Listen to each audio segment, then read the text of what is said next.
Hello everyone, and it's certainly been a while since we've uploaded a video. So what we're going to do today is take a look back at my 2023 in gaming, and we've got everything. We've got Steam, Nintendo Switch, PlayStation, and Xbox.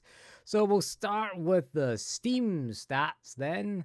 This is my year in review for Steam. Played 50 games this year, 21 of which were new.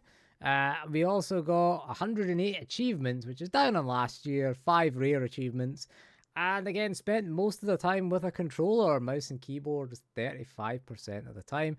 And these are the 3 most played games. Borderlands 3, I did a playthrough again, and all the DLC. So again, 22% of the playtime. Starfield, which was...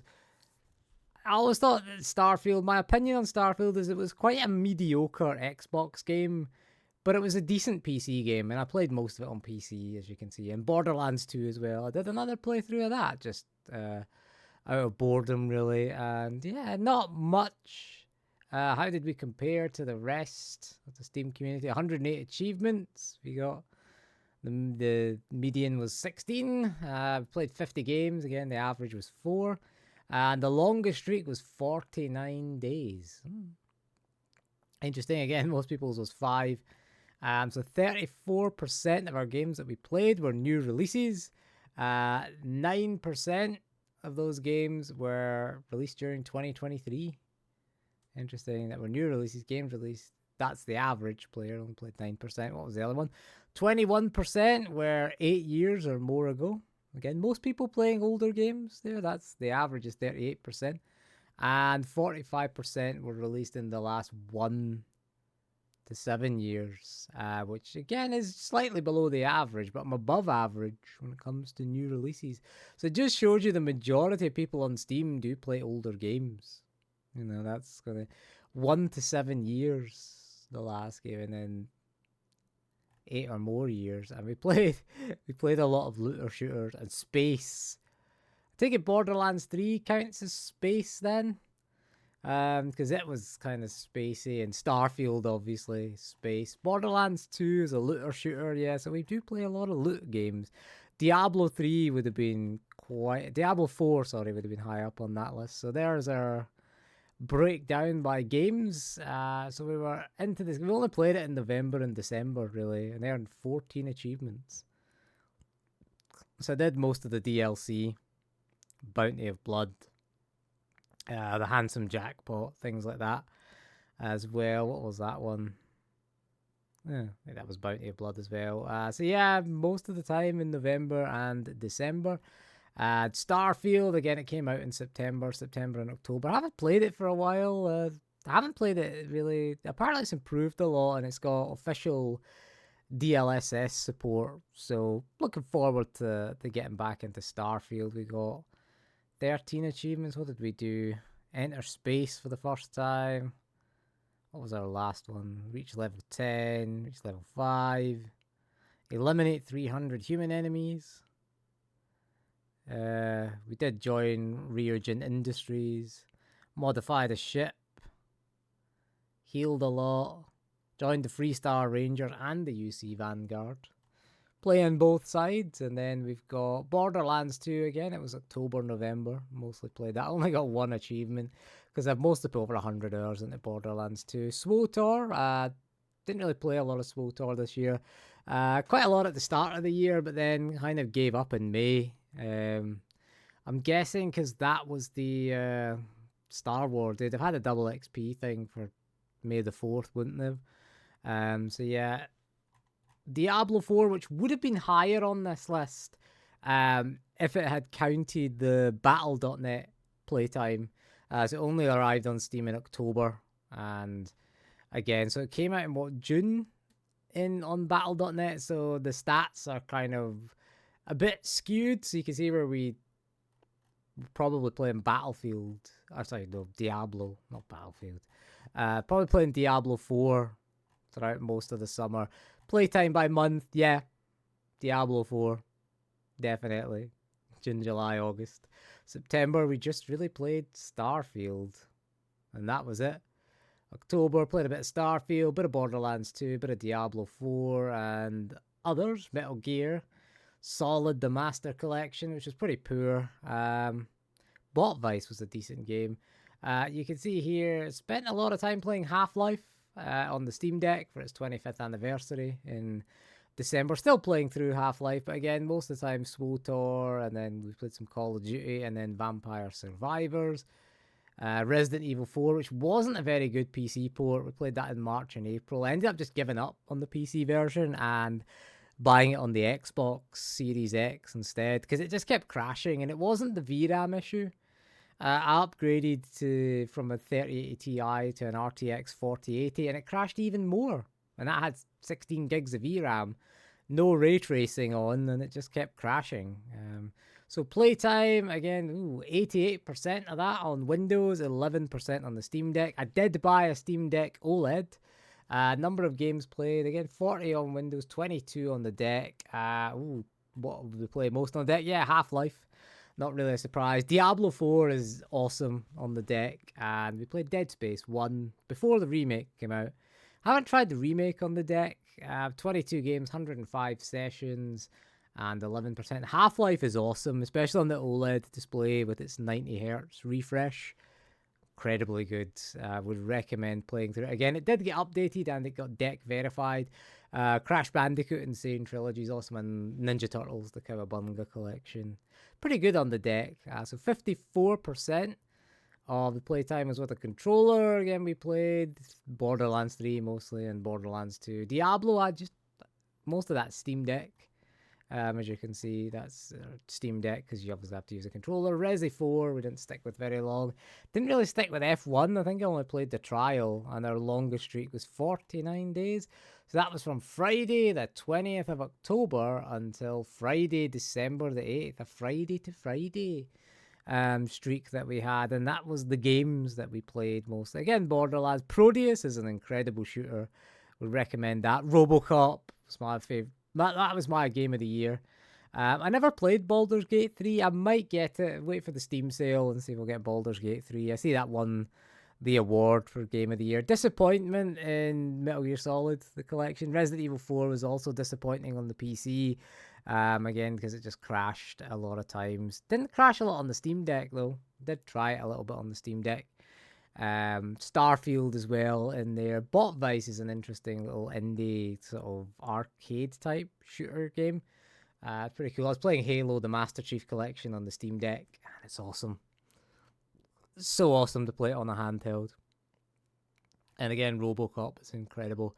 So let's explore the games we played this year. Again, not really a surprise, really. Half-Life was our most played on the deck. Couple of ones, Resi 4, Starfield, first played in 20. The Last of Us didn't play much of it. It wasn't a very good port. Elden Ring didn't do much of it on PC. Bolt Gun, that was another really good game. That was a nice retro old school shooter. Power Slave Exhumed, that was awesome as well. And again, Proteus is a good old school shooter. If you like old school shooters, try Proteus. It's pretty cool. It's kind of like Doom 64. Power Slave Exhumed. It's kind of that old school vibe. It's a pretty decent game if we click on it. I only played it in November because I bought it to play on the Steam Deck, really. And it makes sense, though, with the stats there, that the majority of my playtime is going to be on Windows, just because you play for longer on a PC rather than the deck. I tend to play the deck at work on my break, so I only get 15 minutes, so it tends to be shorter play sessions on the Steam Deck. That's why it accounts for that. So there you go.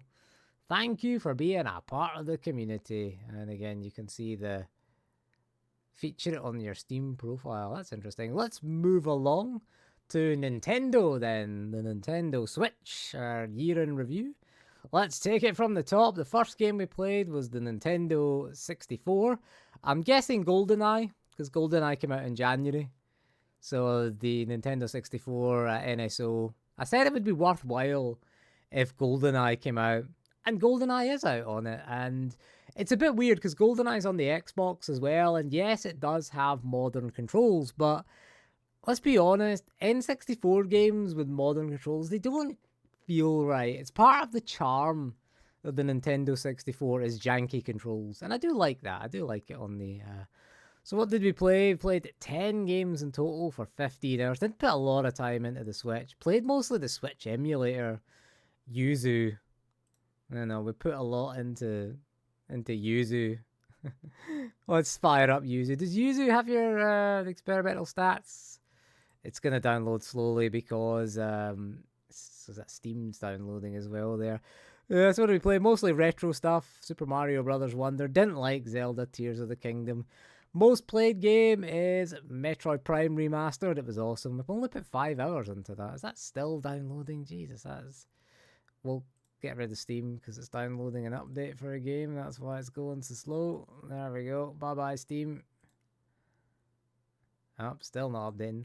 Anyway, so there you go. Super Mario Brothers Wonder, awesome game. Didn't like Tears of the Kingdom, to be honest. Yeah, Metroid Prime. Most played in March. Mario Wonder, most played in October. I need to put more hours into that. I was playing it on the Switch, actually. And same with Tears of the Kingdom. Playing it on the Switch. Is it loaded up? There you go. Spent most of our time playing Yuzu there. There we go. On the emulator. What did we play most of all? Action, adventure, shooting, classic games. Only 17% of classic games. 1% racing. I think that was Mario Kart. Most played in February. Didn't play my Switch a lot. There you go. There's month playtime.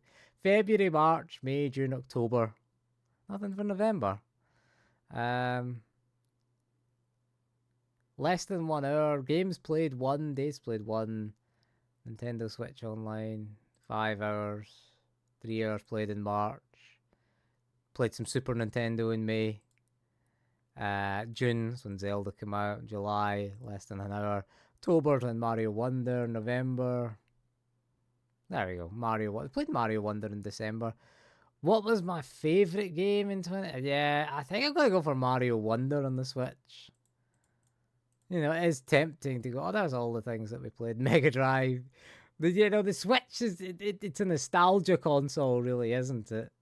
Or that's how I use it, really. I'll go for... It's tempting to go for Metroid Prime Remastered, but I'm going to go for... Super Mario Wonder, nice choice. Thank you. It's a Nintendo choice, obviously. Yeah, so there we go. Not much. Hope we had lots of fun. I did have lots of fun on the Switch. Let's go for Xbox now. This is our Xbox highlights here. We put in 265 hours, significantly more than the Switch. 2,500 achievements and 900 reward points. Top played month was January. Diablo 4's there. I take it that's the beta that we played. Action, adventure, shooter, role-playing, sports, and other. So most of the time action, adventure. You can see most of the games that are scrolling across are the Batman Arkham series, Borderlands, Jedi Fallen Order, Call of Duty 3, Force Unleashed. So what did we get? Top 15% of players and hours played. Top 10% for gamer score. Top 5% for achievements unlocked. I don't think I unlocked a huge amount of achievements. Most played game, Elden Ring. Played it in January. 110 hours. Nice. Was fun, Elden Ring.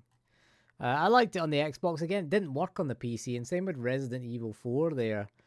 Didn't work on the PC, so played it on the Series X. And it worked fine on the Series X, I should point out. So there you go. Number 2 was Diablo 3. I did a playthrough again of that before Diablo 4 came out. Played Diablo 4 beta. I think that's the beta for Diablo 4 that's showing up in there. I played a lot of that, but I ended up buying it on the PC. Wanted to play it on Steam, the Steam Deck as well, so bought it on Steam again when it came out. And FIFA as well, the last ever FIFA game for now. There's not much else here, really. 21 hours played. So we did put a lot more hours into Xbox than I did. 265 hours. Yeah, let's go for PlayStation then. First game of 2023 was Dead Space Remake. Yeah, that makes sense. 11 games we played on the PS5. How many games did we play? 34 on the Xbox. And how many on the Switch? It was 50 on Steam. How many did we play? We played what? 10. So 10, 11, 34. You can see which console I lean towards.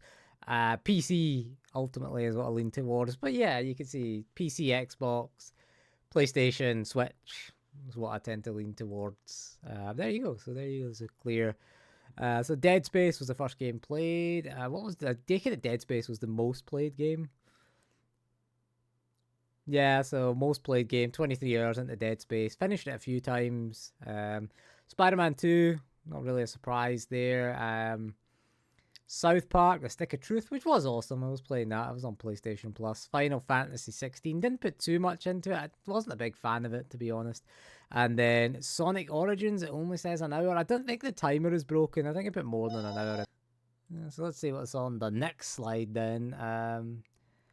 Gaming style was Thrill Seeker. Spent 76% of our game time on the edge of your seat, following your goal no matter the odds. I don't know what that means. I don't really know. Let's check the next one out. Next one is month by month. Nothing in January. I thought we started Dead Space in January. It said earlier. Dead Space in February, March. Nothing in April. Played a bit of Grid Legends. Take it that was on PlayStation Plus in May. Nothing in June. Yeah, the PS5 is awful lot. I don't really play it. July was Final Fantasy 16 for a bit. Not a big fan of it. Neverwinter in September. Nothing for August. Tried a bit of Neverwinter. Never really got into it. October was just Spider-Man for the rest of the year. There wasn't a lot to do on PlayStation, to be honest, this year. It wasn't a great year for PlayStation. Spider-Man 2 was alright. It was alright. I mean, I can see why it didn't win Game of the Year, because to be honest, Sony games are getting a bit samey now. You know, it was a decent game, but it is like a movie game. What's next? Thrill Seekers. It's just recommending the games I play. I already got Demon's Souls. Horizon Forbidden West. I don't like Horizon. Yeah, there's nothing. Far Cry 6. It's got it on PC, so nothing I really fancy. We played 43 hours and spent 88.37% of our time playing 8 games on our PlayStation 5. Where were the rest of them played? Because I don't have any other PlayStation devices. So I take it means 8 PS5 games. Spent 88%. Spider-Man, Dead Space, Sonic, and Final Fantasy, I guess. I don't know what the other ones are. South Park as well. Unless they count that as a PS... Because the PS4 game running on the PS5. I don't know if they count that. We have trophies. A trophy mints then. 62 trophies. No platinums. Can't be bothered with platinums these days. Increased 3 trophy levels. Mostly bronze and some silvers. I don't 100% games anymore. I can't be bothered and I don't have time. I was a lone wolf, my social style. Mostly single player games. Yeah, mostly Dead Space, Spider-Man. Single player. That's what PlayStation is about, though, single player games. And what have we got? What's the last one? What a year. Right, so there we go. That is the PlayStation, Xbox, Nintendo, Steam year in review. Gaming review, we'll call it 2023. Let's hope 2023 was a decent year for gaming. Gotta say, some interesting games. You can share. I can share these. Thrill Seeker. Well, I don't know what Thrill Seeker means. Lone Wolf. Forget that. But anyway, that is all for this video. So thank you for joining me. We'll see you again soon, and goodbye.